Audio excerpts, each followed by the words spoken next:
in the beginning of the movie, you're just hoisted up on everybody's head. Yeah. Was that the first time that's ever been done to you, the hero moment when people? Oh yeah, absolutely. Yeah. And to be honest, George did an amazing thing by having that be my introductory shot to the movie because. I don't know, it's kind of your hero shot in any movie, and the fact that he was generous enough to give it to me and not himself was very nice. I've always wondered what that, I mean, I don't know, I guess you can only get it there if you're at a concert, you know. Yeah, exactly. Getting carried across the field.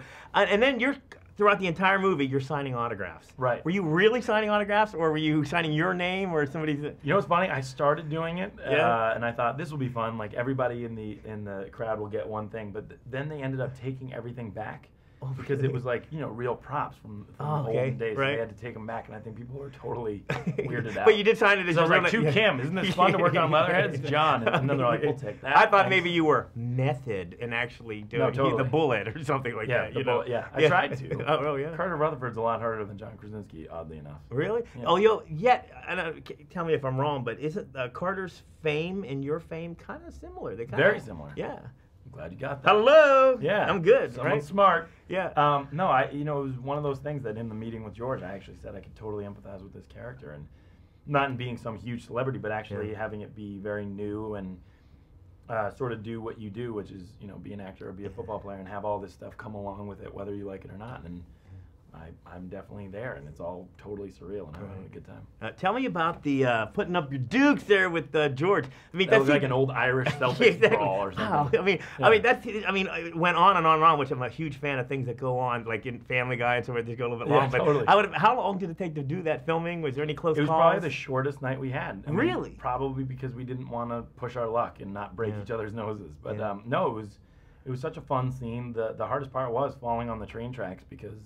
You never knew where there was a spike or something. So that was always a surprise. That was an added bonus. Exactly. War wounds from the movie.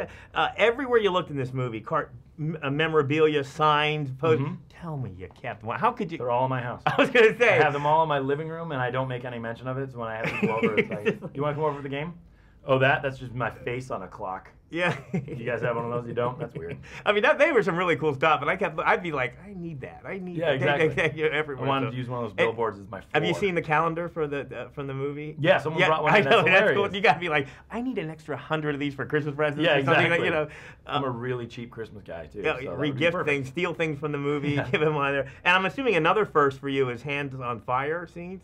Yes. Okay, now tell me I'm doing too much talking here, but I would imagine that even though you got to be worried. You know, I actually wasn't. I felt like I would be the first lamest actor who would be burned by a stunt fire. So I didn't want to be that guy. That was what I was most nervous about, is actually being the first person to be burned. But you know, there was just a guy right below on the scene with one of those things that you put in a barbecue, like one of those long lighters, who just lit me on fire. That was a little disconcerting. And I'm assuming the first 10 seconds of playing in the mud was fun, followed by... You know how it is. You've obviously done it before. Yeah, who doesn't play mud football? 10 seconds we rolled around, it was great, and then all of a sudden it got real cold. For a long shoot. So thank you so much. Good to see you. Absolutely.